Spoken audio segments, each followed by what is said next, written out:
লক্ষ্মীপুরের রাজনীতিতে বড় চমক। জাতীয় সমাজতান্ত্রিক দল জেএসডি ছেড়ে একসঙ্গে ৬৩ জন নেতাকর্মী বিএনপিতে যোগদান করেছেন। নির্বাচনের আগে এই যোগদান ঘিরে এলাকায় ব্যাপক আলোচনা তৈরি হয়েছে।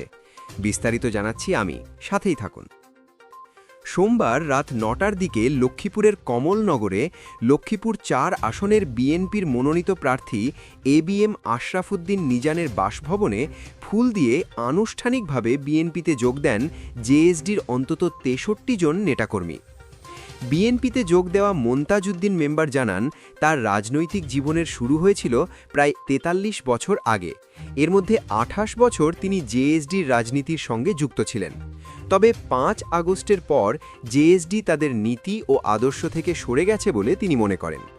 মোন্তাজউদ্দিন বলেন, বিএনপি চেয়ারম্যান তারেক রহমানের নেতৃত্ব এবং ধানের শীষের প্রার্থী আশরাফুদ্দিন নিজানের কর্মীবান্ধব রাজনীতি তাদের বিএনপিতে যোগ দিতে অনুপ্রাণিত করেছে।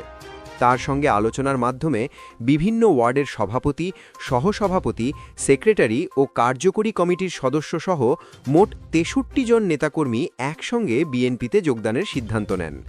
এ বিষয়ে বিএনপির স্থায়ী কমিটির সহ শিল্প ও বাণিজ্য বিষয়ক সম্পাদক এবং সাবেক দুবারের এমপি আশরাফুদ্দিন নিজান বলেন, শুধু কমলনগর নয়, জেলার ৪টি সংসদীয় আসনেই বিএনপির প্রতি আস্থা রেখে বিভিন্ন দল থেকে নেতাকর্মীরা যোগ দিচ্ছেন।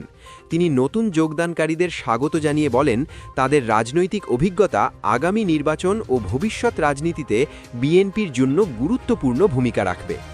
নির্বাচনের আগে এই যোগদান লক্ষ্মীপুরের রাজনৈতিক সমীকরণে কী প্রভাব ফেলবে, সেই প্রশ্ন এখন সবার। আপনাদের মতামত কি? কমেন্টে লিখে জানান।